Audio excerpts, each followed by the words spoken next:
Welcome back to our design series for Persona Project. Thank you for being so patient with this video. I know it's been quite some time since Parker's design video, but now that we are getting closer to Hawley's era actually premiering, I felt like it's appropriate to do the design video now. In case you're confused which Hawley I'm talking about this Hawley. Cat Hawley. H-O-L-L-Y Hawley. Everybody in this upcoming era is going to be cats and dogs. And as always, please be respectful. For the safety of everyone, it's important to keep everyone anonymous and to not search for any identifying information about myself or anybody mentioned in this video. With all that being said, let's start drawing. So yes, Hawley did get a little bit of an update that I did off camera. It's just been kind of a slowly progressing thing of my art style changing because, wow, Persona Project's like 2 years old now. Crazy! The old one was just like, oh, yikes, but it's starting to really smooth out and things are starting to look really good. So this is how Hawley's probably going to look. This is kind of a semi-final design for her. And the first person I'd like to design for this video, as always, is going to be my brother. This is something we did on call. Me and my brother are really close and we still talk all the time, and I really wanted to have his input on what he wanted his persona to look like during this era. We both had personas, and that's kind of what both of our personas are going to be based on. At the time, his persona was called Elliot, and that was originally going to be what we were going to call him during this era, but he decided on a different name, which is Dizzy, and I think that's a really fun and really cool name.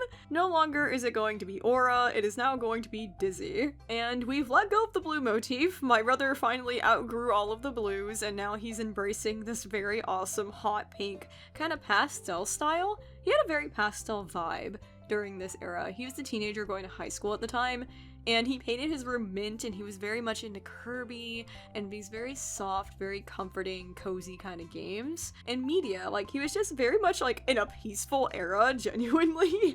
It was really, really sweet to see. And despite basing this off of a persona he had, I really wanted him to still kind of resemble me in a way, because we do look and sound very similar, because we are siblings after all. And so I included just a few little tweaks here and there from what we had sketched out a while ago. He was also just kind of coming off of that emo, edgy kind of phase that he was in Aura era, so I wanted to include at least a little bit of that with like the ear piercings and the black tights and everything. His mixed match socks and his big sweater. You'll see this so much in this era. There are so many people that wear giant sweaters, and I don't know what that trend was all about in Florida. I think it was around the time where on the internet, like, the buzzword hipster was going around, so everybody was kind of dressing that way. But yeah, this is gonna be a short and sweet one considering my brother basically already designed this and this is just basically redraw, but I just wanted to touch base on it and make a proper reference for Dizzy, my brother during Hawley's era. This video is going to have 3 different sections. The first part's going to be all of my family, the second part being all of my work relationships, and then the third one is going to be all my friendships and colleagues. Starting off with my mother, this is going to be a very important one for me and my mom, and she didn't really change too much from Parker's era. She still, in my eyes, has this very red and dark color palette, because she's still very much acting like a teenager. This is like a very long phase for her that I don't really know ever ended. She's always just been very immature to begin with, but I feel like it got really amped up after Jim passed away. Spoilers for my life, by the way. Spoilers for my life. But I guess all the guilt and shame from everything that occurred might have gotten to her in some way, because she started acting even more unruly and terrible. So genuinely, I just decided to give her the same gloves that Blackbird wore, because she was acting like a teenager, and that's what I associate with my teenage self, is my little black fingerless gloves. So I thought that'd be a really interesting way to kind of visually show that she's being childish. And also I wanted to kind of show that she still is very much like that punk aesthetic. I don't know why anybody in my family literally thinks that they're not autistic. Like, this is the most autistic thing I've ever heard in my life. She used to say how much she hated the collar of her shirts touching her skin, so she would cut them with scissors. Very much cut them up almost to where she's wearing nothing. Like, she cut off the sleeves because they were touching her skin. She cut off the neck part all the way down, like V-neck, and then she cut like slits in the sides so they wouldn't touch her. And so she like was barely clothed, and it was super gross, by the way. Ugh, who wants to see their mom like that? Ugh. But she was just acting like that. It's just like the epitome of how she acted. So I gave her these torn up jeans. I shredded her shirt to a comfort level of my own, because I do not want to draw that and you don't want to see that. So we're just gonna make it like this, because this is tolerable. But I do want to exemplify the fact that the reds and the blues are going to continue to be really important ever since Parker's era. Like, it's very clear that red and blue is going to be sticking with me for a long time, and Hawley's era is no exception. So whereas last era, we're going to continue with the same kind of motif that red can be both good and bad and blue can be both good and bad. And it's very great because with shadow work, you're really working on making things more gray instead of black and white thinking. This is a good example of that. Me and my mom had a great relationship during Hawley's era. I don't know what happened. I know in Parker era we were not getting along, but for whatever reason in Hawley's era, I just decided to forgive and forget and be the bigger person. And that's quite possibly the stupidest thing I've ever done. And there is a huge reason why I don't like Hawley era and why we don't get along right now, if at all ever. I am very angry and so disappointed and constantly just face palming going, why did Hawley do that? This is a root of a lot of my issues as my young adult self, and my mom was a huge part of that. We were friends. We were okay for a while, but things eventually did fall apart, like they always do. So I did include skulls on her design to kind of signify the fact that this is kind of the last time I have any kind of positive relationship with my mom. I think this is when she died in my eyes. For me, this is when I lost my mother for sure. Whatever I even would deem motherly about her, I lost whatever I hoped to have in a mother in her. So the blue in the hair represents this little bit of love and hope that I had for her, and then there's a big strand of it that's dying, and it's very obvious, but I'm holding on to what's left. And I gave her the same cheeks as Hawley. I gave her very similar patterns to Hawley because I really wanted to exemplify just how similar I was to her. I was falling for everything. I would just wanted to be like her. It was like Blackbird era all over again, as if everything Parker did was undone. I think that her design really shows everything I want to show about her. She was this bossy, loud, and proud, I do whatever the F I want, very punk rock star. She thinks she's the best ever, and I don't know what I saw in her. And that's gonna be my mom for Hawley's era. Unfortunately, she was still dating this deadbeat dude named Tansy. That's what we're gonna call him in this era. Pretty much everybody in this era is gonna be named after plants, with a few exceptions, of course, but pretty much everyone's gonna be named after plants. I tried to not have the plant names overlap with 12 names, because everybody named in 12 and Origins is also named after plants, and I tried not to have it overlap, but damn, there's a lot of 12 and Origins characters, and let me tell you, it's not easy to have any overlap. So there is a few, but it means nothing, just so you know. There's no hidden secret meaning that, oh, this person has the same name as this character from 12. It's completely unrelated. I'm here to say that right now. But yeah, Tansy, the zombie boyfriend from Parker's era, is still around, and he does absolutely nothing for me, adds nothing to me in my life and my story other than he constantly steals from me, takes my resources, and takes up space. Yeah, he just kind of sucked. So I made him this Maine Coon. I decided to give him stripes. I was gonna try and give him spots to begin with to kind of resemble like the zombiness, but then I just added the green, the ears, and everything. It still kind of kept the zombie posture and vibe and everything, but I decided to give him stripes because that fit more of the Maine Coon vibes I was going for. And I decided to give him like this like tied up tail with like bandages and stuff, because he's literally such a hobo though. Like, he was literally such a hobo, and I don't really have much else to say about him other than he was a very boring individual. He was a liar. He stole from us. He constantly made up lies. He was just a very selfish person. All he cared about was himself, and it was very obvious. And eventually my mom did leave him, so thank goodness for that. We'll only have to deal with this cat for a little while longer in the very beginning of Hawley's era, and then we move on to a much better individual that my mother dated. This one I'm going to call Sundew. I just thought that was like a very awesome name. This person was actually around for most of my childhood. My dad had a band growing up, and he was actually the guitarist in the band. Sundew was. So I have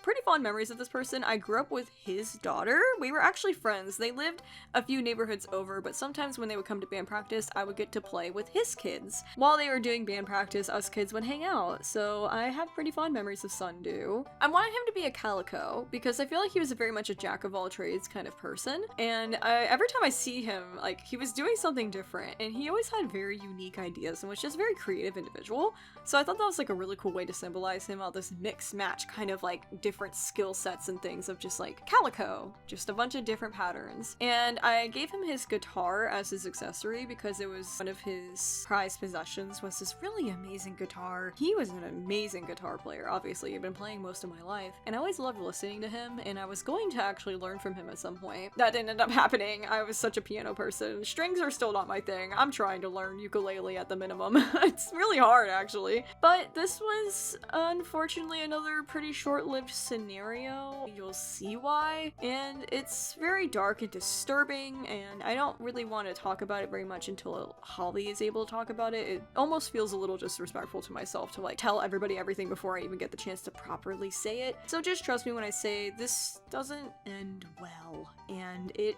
is a very traumatic and disturbing thing that occurs. Nevertheless, I'm still trying to honor this person and their memory, and all I can think about is the sunshine they brought into my life and how positive they were. For every memory I have of them was positive, from Wild Child's era all the way up to Hawley's era. So this will be Sundew, my mom's actual good boyfriend. Thank goodness for the small amount of time he was in my life. Now on to Dad's side of the family. And you're probably thinking just how this is even possible, how Dad is even in this video by this point, considering everything I said about Parker and that era. This is the part where Hawley desperately holds on to family. She believes herself genuinely to be the glue. When I was a young adult, I said, no, it's my choice and I'm going to fix it and I'm the one that's going to keep this family alive. And like, I just thought I was like a little hero. And no, that was Blackbird, honey. Like, Hawley, you are not a hero. This is way beyond saving, and I shouldn't have done it, but here we are. I kept talking to these people, and I shouldn't have. So I decided to make my dad look more similar to my brother, because that's always been a common theme. My dad and my brother look really similar. My mom and I look somewhat similar, but everyone on my dad's side of the family looks very similar. So I wanted to make sure he had the teardrops and everything, which ended up working out super well, symbolically wise. That was just something my brother's like added on his design that now works out for everyone, and I think it's great. I gave him a lot more of gray hair, went in on his like fluff of his beard and everything, kind of made it more cat-like because everybody's gonna be cats and dogs. But this is officially the last era that I ever talked to him, and the memories that I have with him are very few and far between, but they are some of the most traumatic things that have ever happened to me. And so some of these people that I'm going to be showing may only show up for a few episodes, but I really wanted to nail in like why I designed them the way that I did. I took all the color I could out of this. Eyes are the windows into the soul, and his soul was dying. And you can see it in the way that his eyes have dulled over the eras, and I just put everything I could into this to make it where it doesn't even look like him anymore. It doesn't look like Dad anymore, because he's not. He's not the same person. He's gone, and I don't know where my dad is. That is pretty much the epitome of what I wanted to design. I wanted it to still resemble him in a way where you could see a husk of the man that raised me, but there's no hero present. He's gone. And that's gonna be my dad in Hawley's era, the very few times you see him. My stepmom, who we're gonna call Myrtle in this era, is also gonna be another loose figure in my life. She was very impactful during Parker's era, but it's at this point that you have to realize who are the enablers in a family of addiction, who makes excuses, and this person is the number one person for making excuses for my father and herself. She fell down a very bad path in this era, but I wanted to keep her hair the same just so you can kind of tell who they were. Again, turning them all into cats and stuff is like, it's gonna be kind of difficult to make out who is who, which is very good for the identities of these people and keeping them safe and everything, but also at the same time, also a little confusing for the continuity side of like my life, but like I know who is who, and that's important because it's mostly for me. This is a personal project. I just always think of pink when I think of her. I just dulled the colors down a whole lot. And I decided to make her an orange cat too, because she's very southern like me. She's got a very much a southern accent. One story she told me that really stuck out to me was how when she was growing up, their water in their house was so hard water, that it would turn their hair orange. That really stuck with me for whatever reason, so I decided, hey, I'll pay homage to her past as well and have her be an orange cat. So that's the reasoning why that. It's very random, but it just the whole time I was designing it, and none of the other colors colors were really working out for me, and I was like, orange would just make so much sense. All I can think of is orange with her. Orange, yellow, and pink were kind of my colors that I associate with this person. It's very sad what happened between me and Myrtle. I feel like we could have been on better terms, but I just couldn't get behind the fact of everything she was excusing and everything she was enabling, and there just comes a point where you mature and you outgrow people, and this is one person I outgrew. My older stepbrother was only around like maybe once or twice. Again, a lot of these people only show up like a very few amount of times because I don't live with them anymore. But I decided Kaba is going to be called Larkspur because it just sounds really awesome, and the symbolism behind the Larkspur plant really fit him. The next time that I saw him was like actually like a long time. Like this is gonna be like towards the end of Hawley's era, because he just kind of disappeared. Like after he got a chance to get out, he moved away instantly, and I don't blame him one bit for getting out of our sick and dangerous family. But the next time I saw him, he was so different. He was just so grown up. Like it was crazy. It's like when you have like a nerdy older brother who like you bully and you beat in Super Smash Brothers and humiliate him for the rest of his life, like that's all you see him as. And then one day you just like grow up. Like it happened so fast, and he used to wear like these very professional looking outfits. Like you could tell he irons his stuff, man. Like he grew up, and it's just so crazy. Like I never would have expected that of him, and I'm honestly really proud of him. He was genuinely making it for himself, and he turned life around, and it just really inspired me towards the end of Hawley's era to do what he did and go no contact. Because I used to think he was crazy. I used to think he was mean. I was like, oh, he's causing them so much pain. He's just not even here to see it, you know? I used to really like not understand my older stepbrother for leaving, but God, he was a good spark to show me how much better life could get if I gave it a chance. I wouldn't be here without him, genuinely, so I had to include him in this video. I kept his green eyes to remind me of his little Minecraft hoodie that he always wore when we were kids. Gave him like kind of a brown tabby vibe, considering his mom's an orange tabby. I thought that'd be really cute, and it just matched his color palette more. And that's gonna be my stepbrother in this era. Now, unfortunately, my grandparents are still in the picture. Sadly, my maternal grandparents passed away in the previous era, but these two are still around. These people could not possibly have done more damage. Oh my god. Trust me when I say when they come on screen, it will never be pretty. We are done with good memories with these people. And so I took every color I could away from them. They are devoid of color. I decided to make them look like the old mean cats, you know, like very rugged, very just mean cat energy. I made them have all kinds of hairs out of place. They're all disheveled, like they're at their wits' end. Like this is the very end of all of my family, guys. Like this is the last time I ever have a family, and this is the last thing I remember about them. And it's gruesome. It's rough. It's not fun to talk about. But I decided to go all in on the grays. So my nanny and papa have very similar patterns to my dad and brother. Like I said, they're all connected. But I really wanted there to be at least a semblance of blue. Just a very small semblance of blue. Of like a sign of just looking for any part of them that might still be the nanny and papa that raised me in Blackbird and Wild Child's era. Because I feel like that happens a lot in family systems, especially in families of trauma and abuse. You look for the good and you try to dismiss the bad, and that's really what Hawley era is all about in the worst way. And so they still have the patterns. I decided to make them more Russian blue cat-like. For the most part, it's pretty much the Parker era, just devoid of even more color and catified. And again, I can't really get much into what specifically they have done. It's things that haunt me to this day. I had a nightmare the other night and I woke up crying about this. At the current moment, I don't have much hope of healing what these people have done to me. I think the very bare minimum talking about it will be helpful, but I don't think there's really any way to mitigate that much damage. And it's really scary that some people can just do that to you, but there is a level of healing that comes with acceptance as well, of knowing that this is a part of me and these people, the way that they treated me was wrong, and I know that now, and I can see that very clearly, and it took all my eras to get here. It just makes me so mad at Hawley, of just like, why? This is probably the worst one. These are the people that I should have never forgiven or gone back to. Parker was almost there, and then Hawley went back. You'll see more and more just why I'm so upset. Nevertheless, Nanny and Papa are still around for one more era, and after this, they'll be gone. And honestly, it's for the best. Jump scare warning, my aunt is an actual reoccurring person in this era, And if that doesn't scare the shit out of you, it should, because this person is a convicted murderer. My aunt is the most terrifying, unsettling person I've ever come in contact with. Yes, I've met this person. I was forced to meet this person against my will. The voice will never leave me.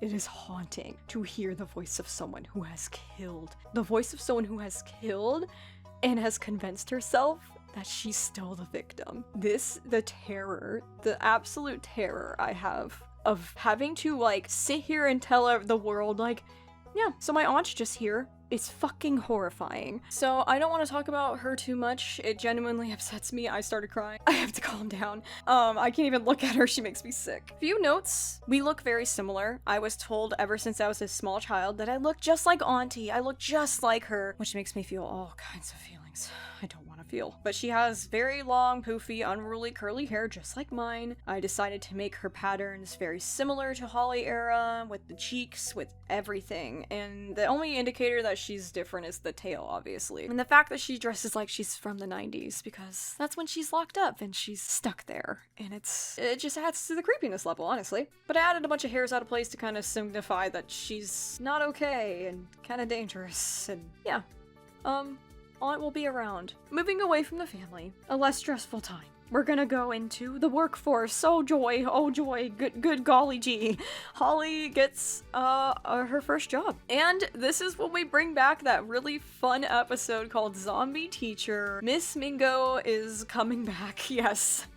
I wanted to make her like a schnauzer, but I didn't add like the little beard and everything because I didn't want people to like misgender her or whatever. Because spoiler alert, just because dogs have like little eyebrows and mustaches doesn't mean they can't be girls, but like, you know how the internet is, you know how society is, gender, blah blah blah. So I just made it a little more simple because she does have short hair. And that was already gonna be too confusing. But yeah, I almost kind of wanted it to be mistaken as a wolf too, as like a wolf in sheep's clothing kind of thing. Because it was really funny. I didn't know that this was my previous school teacher when I walked up and was like, hey, I need a job. And she was like, oh, I have a job. Yeah, sure, here you go. I didn't even know that this woman was the same woman for like months. I just worked for her and I was like, okay, this is kind of fun. I like working. Working's nice. I like making money so I could get out of here. I got like my first car and everything. Very exciting time. And so yeah, I already designed this character in Blackbird's era and had her on screen. So I just literally took the same design and just fixed it up a little bit. It just literally made it look a little better. So we have like a proper ref and everything. But no, this was my old middle school teacher. I will put a card up of the video if you want to go see the whole story of how this zombie teacher now became my boss. It's a very hilarious coincidence. Only shit that'll happen when you live in a small town in the middle of goddamn nowhere, I swear to God. Yeah, she was the owner of this tea shop. And we had like these cute little pastel little outfits, little aprons and stuff, and oh, I can't wait to get into it. The tea house I have such fond memories of, but when I was there I was like, I grew to hate it, and it's gonna be really interesting to see how my perspective changes as we get into Hawley's era when it comes to Miss Mingo and her store. There was another employee at this lovely tea room that I'm gonna call Miss Violet, and the reason why I chose Violet was that she actually grew and bred like show-winning violets. Like she would enter like flowers into competitions and stuff. Like she was a gardener at heart. She was a baker. She was our chef for this establishment. And she was the most southern lady. Oh my god. She was like, if you walked into the middle of a diner in the middle of nowhere, Florida, in the middle of the night, that woman would come up to the counter and say, hey, sweet pea, what can I get for you, sweetheart? Take down her little note. She'd be like, we'll get out in a jiffy, okay? She's that southern woman. She literally called the parking lot our deer trail, all right? She was like the most southern lady. So I really had to nail that. I was like, dude, I gotta go all in on the southern diner lady. So I gave her like the cheeks and the thick red lipstick that she would always wear. She has big curly orange hair and she was so pretty. She was like, genuinely, I love this woman. She became such a good figure to me. Like she was like better than my mom, my grandma, everyone. Like she was such a great mentor for Hawley. Like I looked up to Miss Violet so much. Like Miss Mingo was a little cray-cray. Let's be real. Like she was a little cray-cray. But Miss Violet had it all together and that woman raised me in Hawley's era better than anyone. And I love her for it. Like I love this woman. So I based her design off of like her dog, actually. She had this little cute little like white fluffy dog, and she would often bring her little dog in, and it was so sweet. We would give her little treats and teacups, and like I just loved her little dog, and I have such fond memories of it. I was like, oh my gosh, that'd be so perfect. I could just combine everything I love about her into one design. And I very much remember her apron was gray and pink, and she wasn't super totally into like all of the super frilliness, which is really funny considering she loved makeup and stuff, but she didn't like the clothing aspect. So I tried to respect that a little bit. And this is Miss Violet. Oh, I can't wait to talk about her. She's so wonderful, y'all. After I eventually left the tea room, I started working at a pet store. So now we're gonna talk about all of the pet store staff and everybody I worked with. And it won't be absolutely everybody. I'm just gonna cover the very main reoccurring people who were a part of this era of mine, okay? So this was the main manager. I'm gonna call her Mulberry. Mulberry, I decided to make her a little snowshoe cat, and I decided to go all in on the blues because she had these really, really bright blue eyes. They really stuck out to me, so I decided to put blue in her ears as well and on her shorts. And technically our outfits were all black, but I really thought that was boring, and I don't like drawing boring things, shocker! So I kind of diversified the outfits a little bit for all of us, because it's just kind of creepy too when like we're all just like walking corporate billboards. Like I hate that. It was just really sad. So I decided to like diversify them just slightly, just for my own sanity. But yeah, she was the manager of the store, and she was a very bubbly, like very brainwashed, like capitalism is good woman, and I just feel really bad for her, and I hope she's okay now. I hope she recovered. I hope she woke up. She was just so corporate brained, and I don't know how else to explain that unless you've been around somebody like that, where she just genuinely believed our company was the best and that they had our best interests at their heart. It wasn't about making money, it was about the animals. And it wasn't, guys. It really wasn't. It really wasn't. She was Delulu. For what it was worth, she was very strict and annoyingly happy all the time, and nobody really liked her, but I genuinely got along with her. Because guess what? Hawley is one of the best of all of us at masking. Hawley held everything together, dude. There's a reason why I draw her with like a bit of that like darker pattern over the top half of her face. I almost wanted that to kind of resemble a mask in Hawley, because literally I have never masked harder in my entire life, and I feel like Mulberry was also masking super duper hard. That's why I wanted to make her a snowshoe cat to kind of cover both of the eyes.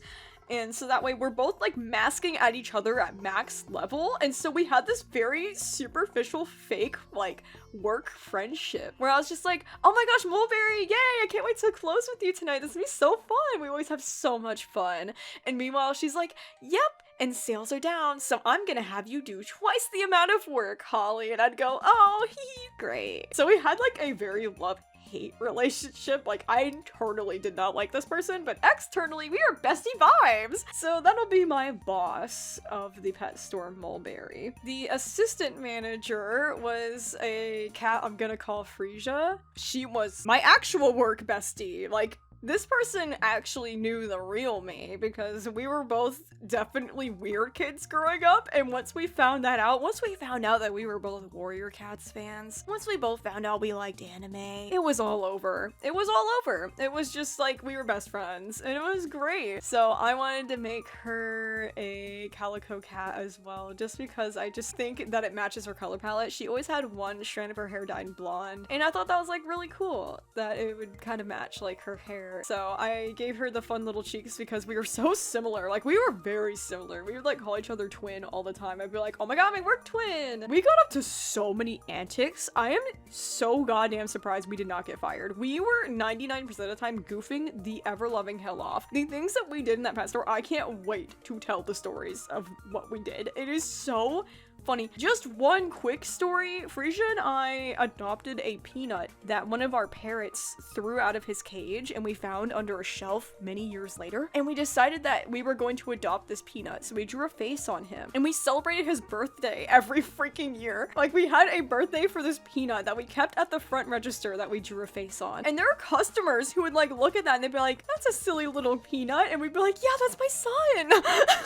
Frisia was a weirdo too, man. I so much mad respect for how much we were both able to unmask. Because at first we were both like, very much like, oh yes, we're here to work. But then we realized, nah, we're freaking weirdos. Who gives a shit? And we decided to be like buddies. And that was just so much fun. But this is my work bestie from the pet store, Frisia. Can't wait to tell you about all of our shenanigans together. So eventually at the pet store, I worked my way up to being a manager, and the rest of these people in my life were my employees. They are actually like cashiers. And so like my relationship with them was like quite different because they joined the pet store and just automatically assumed I was like an authority figure, which is really funny, by the way. Like Hawley era being an authority figure is just really funny.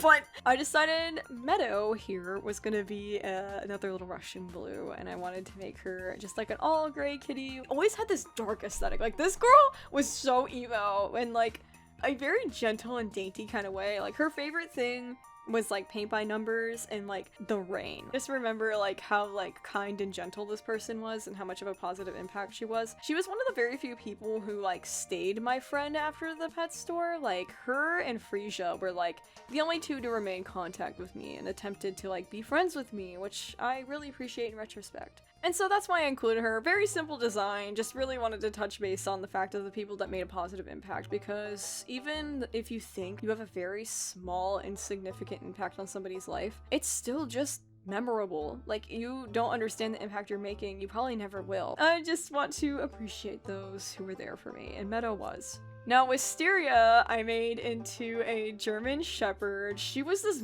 buff, strong girl who would come and help us unload all the trucks and everything. And she was so ditzy and fun, like bonded so much over being neurodivergent all the time. We would talk about all of our awful school experiences and stuff, and we just really related on a personal level. But the thing about Wisteria too was that she was the coolest person ever. I wanted to be like her so bad, but I was too afraid of being masculine. Hawley was like so toxically feminine that I just wasn't allowed to even remotely think about being anything but like a cis het girly girl, goody two-shoes. Like, oh, I could never get on a motorcycle, it sounds dangerous. Like, no, Wisteria owned many motorcycles and would bike to work all the time, and she'd take her helmet off and flip her hair out and be so freaking cool, and I'd be so envious of her. I'm like, damn, she's so cool, dude. She played like shooting games with the boys, and like she was just such a tomboy. And like I remember envying her so bad because I grew up as a tomboy. Like Wild Child, 100% tomboy. Blackbird was at least 50% tomboy, okay? And then Parker was just boy, bottom text, like 100%, 100,000% boy. And then by the time Hawley's era came around, in order for me to be accepted in my family and my community, I couldn't be queer, I couldn't be anything but what everybody wanted me to be. And Wisteria was definitely one of those queer people that just opened my eyes to like, I want to be that, and why do I want to be that? So she had a very positive impact on me and was just generally a very fun and awesome person to be around. I can't wait to tell you some of the really funny things we would get up to too. We were never serious in this pet store. I hope you're understanding just how goofy this pet store was. I don't know how it stayed afloat during the pandemic. That's crazy. The last pet store employee I want to talk about is Venus. It's short for like Venus Flytrap. I decided to make him a Sphinx cat because he was just like the most tired, most deadpan person I think I've ever met. Just like very like skater dude, loves Monster Energy, like boy TM, and was just like so edgy, just hated his life, bro. Venus was just such a funny person to work with in a room full of like neurodivergent and or like queer people that are highly masked, and then there's just this random cis het guy who's just like the most boy ever amongst all of these girly girls. Yes, we're doing stupid silly things at the cash register, we're like making everything all cutesy, and like he was just the poor guy caught in the middle of all of this. And it was just really funny, honestly. I think it was a bit like he would just be like, oh my god, you guys are so annoying, but secretly deep down he loved it. He was like, these girls are awesome, honestly. Like, I could tell he would protect us like very ferociously. Like, obviously when you work in retail, things happen, people could be violent, people could be horrible, And anytime something like happened and like any of us were threatened, this man's like, by the way, he was very tall. That would not mess with him. Like he was on it, dude. He would like chase people out of the store. He was the one that would call the police. He would handle like everything like a man. That's just all I remember about this guy was like, you know, I lived in a very small town. Everybody was very much set in their ways. Everybody was religious. Everybody was misogynistic. Everybody was ableist. You know, everybody was just very much like, this is how things are. But our little pet store was no exception. Everybody was very close-minded. Everybody was just very much brainwashed by everything we were raised by, except for the few of us that were very masked and clinging on to dear life with the, yeah, definitely, I'm straight, don't worry about it. There's definitely a few of us now who are like, yeah, no, we're queer now, and we got out of there. Venus, I don't think is one of them. But I still appreciate him because he was there for me, and he made a lot of those really terrible night shifts go by so much better. He genuinely was a hard worker. He genuinely was a great guy, so I gotta give it to him for that. Despite everything, Venus, you were a real one. You get to be a Persona project now. Hell yeah. Now for the last half of this section, we are going into all of my colleagues from college and my friends, because I have a lot of them now. Hawley was a little social butterfly. She's just a people person. She says it herself. I have a recording of myself saying this. It's so weird, y'all. There are only a few people who stuck around from previous eras, and I mean like maybe 2 or 3. Unfortunately, one of them is Sky. This person was otherwise known as Zane in Parker's era. And by the time we get through Parker's era, you'll understand why I have such disdain in my voice. Because this is the era where it all comes crashing down and everything falls apart worse. Spoilers for my life. Zane, I believe to be my soulmate, and I was deeply in love with Zane. I loved this person with my whole heart. I genuinely believe she was the puzzle piece missing in my life story. I thought she was my everything. I loved her more than life itself. This person had been with me the longest, had seen me at my worst, and brought me up to my best, and I thought Sky was gonna be here until the very end. That is not reality, because guess what? That was the mindset I had in middle school and high school, but Hawley's an adult now, and this is real life. It wasn't a fairy tale. This person was 100% using me, was 100% abusing me, was 100% a bad person. And unfortunately, when you grow up in an environment of trauma and abuse, you kind of seek the cycle, and you continue it, whether you realize it or not. Hawley at the time did not realize it.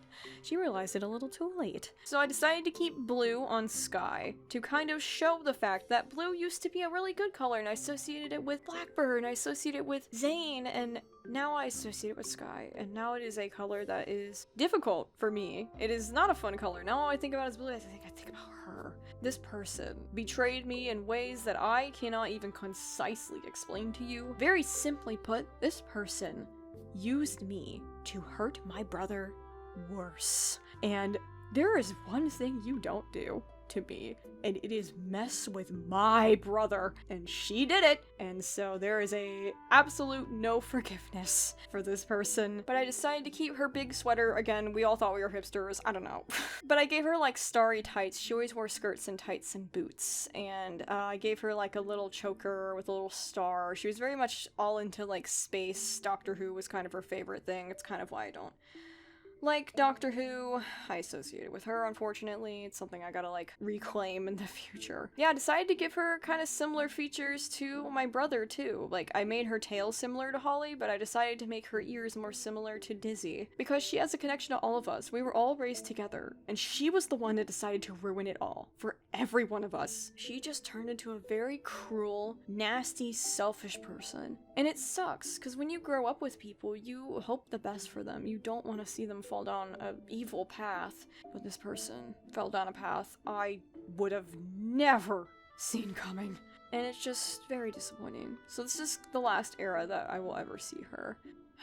And I'm kind of glad. Black and blue, like a bruise. But the good thing about bruises is that they fade away eventually. So everybody's Parker's era was originally gender bent. Some people I didn't apply that rule to. And it's especially the people in my life who are trans or non-binary who I don't really feel super duper comfortable doing that to. This person was kind of no exception to that. Like, my brother obviously is always gonna be my brother. This person's always gonna be my best friend, no matter what gender they are. Congratulations, Hazel. You are the only person in my entire life to be in my entire life. to have made it through all the eras. I have no words for this person other than I love you. And I mean that in the most familial, platonic, like wholesome Aro Ace way. You should be my soulmate, not the previous person I talked about. And maybe that's something Robin will figure out.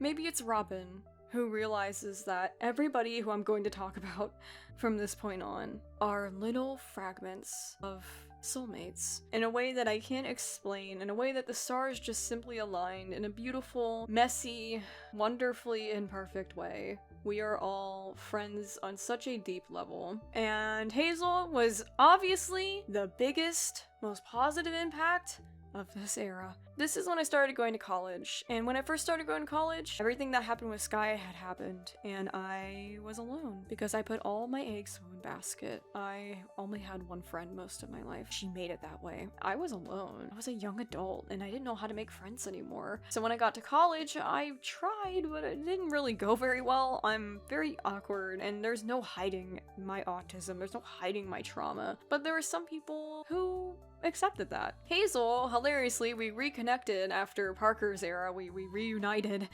and immediately Hazel was like, do you want to play D&D? And I was like, I've never played before, but I've always wanted to. And that's when I met my D&D group.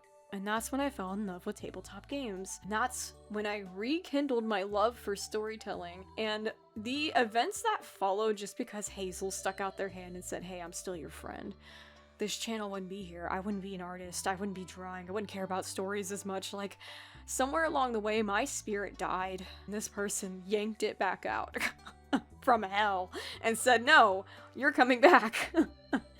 The amount of creativity that we have together, it's just... I could gush for hours and they're gonna hate it, and if they ever watch this video, they're gonna cry, and I don't want to do that to them. So I'll talk about the design. I made them a golden retriever because everything I'm saying right now should hopefully give off golden retriever vibes. I gave them a green shirt because they used to work at a coffee shop and would often visit after their shifts, and they always had their backwards hat and the store shirt on, and that's what I remember them as throughout this entire era, and always smelling like coffee. That's another reason why I chose Hazel, because I was like, oh, that's the color of coffee and everything, and that just reminds me of them like so much in this era, and that's why I chose that. And the symbolism just works out really well too. But yeah, thank you, Hazel, for actually tolerating Hawley long enough to see Haley and Robin and all my future eras. Similarly, Shark from Parker's era also was a part of my D&D group, was somebody who came back into my life in a very wonderful and happy way. And not everybody in Persona Project undergoes like huge major changes, right?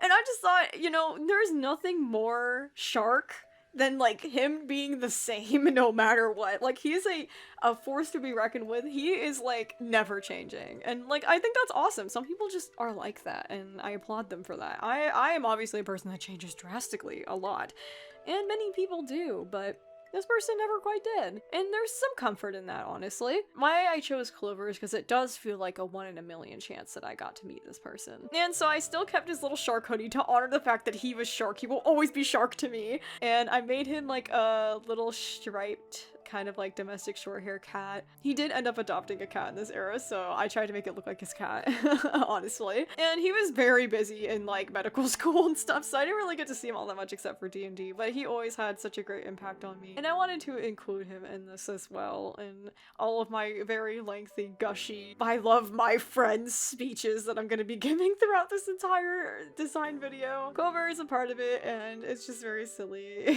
He just never changed. Now this is the part where I made 12, and this is the part where I made a lot of friends because of 12. Throughout the production of 12, I came across a whole lot of different kinds of people. Some of them were sinister, and some of them turned out to be some of the best people of my life. Dandelion here is still one of my best friends. One of the most reliable, intellectual, kind, most humble people you will ever meet. I chose a black cat. The entire vibe of this person was just very much like an underdog. Just very underrepresented, miscalculated. People don't tend to look at this person in the way that I tend to, and it makes me really mad. Like, people don't see the sunshine that is Dandelion, and that's what I hope to put into this design. To show the sunshine, I put yellow in the ears, I gave them orange cheeks and golden eyes. I just really wanted to exemplify just how bright this person is in all senses of the word. And I also wanted to give them orange cheeks because I feel like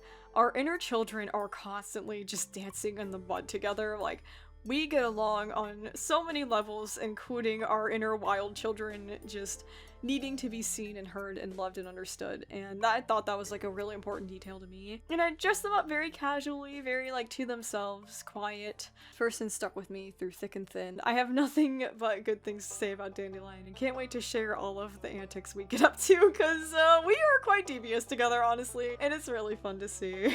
Also met Chamomile, and I had such a hard time picking like one dog breed for this one. You can watch me struggle. I'm like, oh, this one, oh no, this one, oh no, and like I eventually settled on like a Doberman because I see this person as a protector. I see this person as a very strong individual, a very ambitious individual, somebody who I look up to a lot, especially in the field that we all are in and we all are interested in with being an artist. His art is awesome, and I just am ever so proud of how far we've all come, but especially Chamomile. I have a very special place in my heart for how far he has come and where he's going. Oh, I can't wait to see it. And I decided to give him like very like 90s colors, because anytime I ever saw this person, they were wearing like the coolest shirts and the coolest hats. I decided to make their eyes gold too, because a lot of these people are just literally so golden and precious to me. They're some of the best friends of my life. This person's laugh is so damn infectious, and I just really wanted to show that with the big grins and just like the overall brightness of this person. How incredible they have been to have in my life as a positive role model to show how far you should chase your dreams. Like, there is no stopping him. Like, he is gonna make it, y'all. Like, he is really gonna make it, and I could not be more proud and excited to make it with him. It's just so neat that we have been friends since Hawley era, and like a little embarrassed, if I'm honest. I'm a little embarrassed you had to meet me during Hawley era when I was just so kind of awful. But I'm really glad that you stuck around to see me blossom. But I don't think I could have blossomed quite as bright without you, Chamomile. Bluebell is next up on the list. Kind of was like a shepherd mix, maybe like a healer mix. Bluebell was just like such an awesome big help during this era, because Bluebell, I think, is one of the oldest role models I have to look up to when it comes to my friend group, and somebody who just has a lot of great life experience. This is somebody who has their life together and always has had great ambition, achieves their dreams, and never stops chasing them. And if you can see a trend in all of these people that I really resonate with, it's that we are all go-getters and we have our mindset to something and we do it. And this is also one of the very few friends I have ever met who have, one of the first things they ever said to me was, yeah, I'm autistic. And I was like, oh, you can just tell people that? I didn't know that it was okay to do that. I was always told to hide it, you know? Like, my parents did not want me telling everybody that I was autistic. To have like a first friend make it a safe place for me to be neurodivergent and be accepted was so important. And Bluebell, I don't think understands that the impact that he's had on me in that way of feeling accepted and loved and seen through him just being his true authentic self always. He's one of the most authentic people I think I've ever met. And so I had to put him in a blue shirt because he's Bluebell, duh. I gave him the light blue eyes to match a little bit more of the actual Bluebell color. And like, we're so different sometimes, we could be opposite in a lot of ways, but I think it's so beautiful to have friends like that, where we have such differences, but that means we get to teach each other about everything and talk about everything, and like, it's just so much fun to help each other on our passion projects because we're so different, but it just makes it all the more fun and exciting. So that's Bluebell. I can't wait to tell you guys about everything that we have made together. It's so awesome, and nothing would ever be the same without you, Bluebell. Thank you.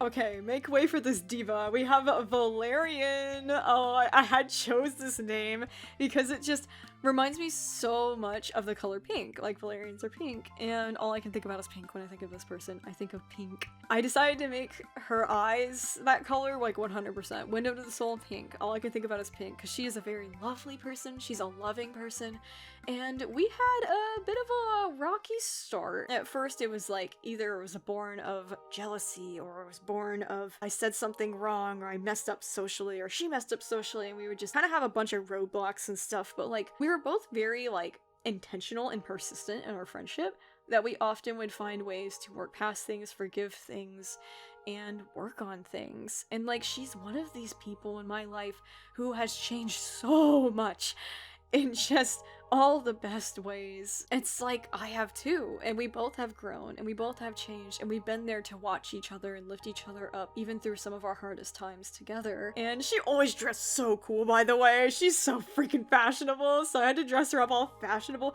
But like, the thing about me is I don't know fashion all that well. I mean, it should be pretty obvious. Everybody's outfits are like t-shirts and shorts, but like, listen, that's all I wear. So like, I had to like look up fashion inspiration to be like, okay, I don't know how to draw anything. So I gave her like this shawl and like matching scarf and hat and like skirt. I was like trying to make it not super duper detailed. At first I was like, I'm gonna put a whole pattern on this skirt, and then I was like, no, this is animation, dude, you can't do that. So I made her as detailed as possible while making her still fashionable. I think she'll appreciate this.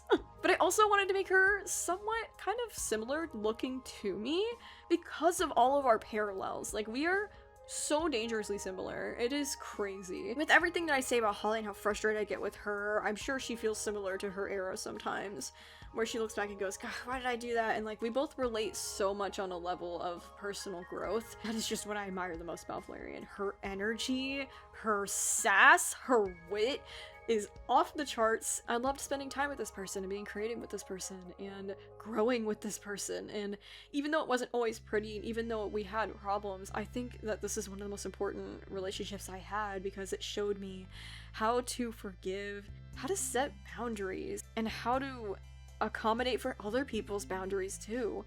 It was a really big learning curve, but we both survived it and we're best friends to this day, and I think that that is just something to celebrate. People who grow with you are some of the most special, most important people you will ever have in your life, because you will outgrow way more people than will grow with you. So for that, Valerian, high fives for us, because we made it here, and we're both living our most true, authentic lives now, and I think past us, Valerian, you, and Hawley, me, would be so proud of where we are today. This era has its dark moments. It has its very real, very scary, very dark moments. There's really no way to hide that. That's just a huge part of my truth. Not everything has been good. That's not real life. It's a roller coaster. It's an exchange. But that doesn't mean there wasn't good too. Hopefully this design video has shown some light as to why it was so hard to make a video about everything that is to come, but also how hard it is to recognize that there is nuance. There are good people. Most of the people in this video are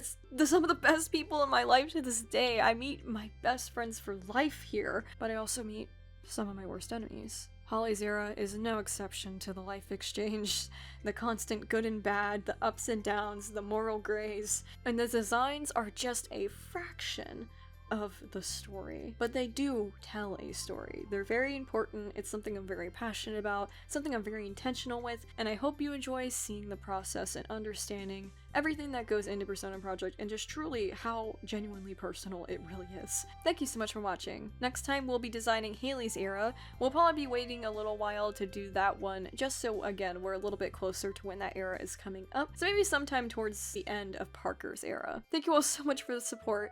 I see you, I hear you, just like you see and hear me. We'll get through this era together.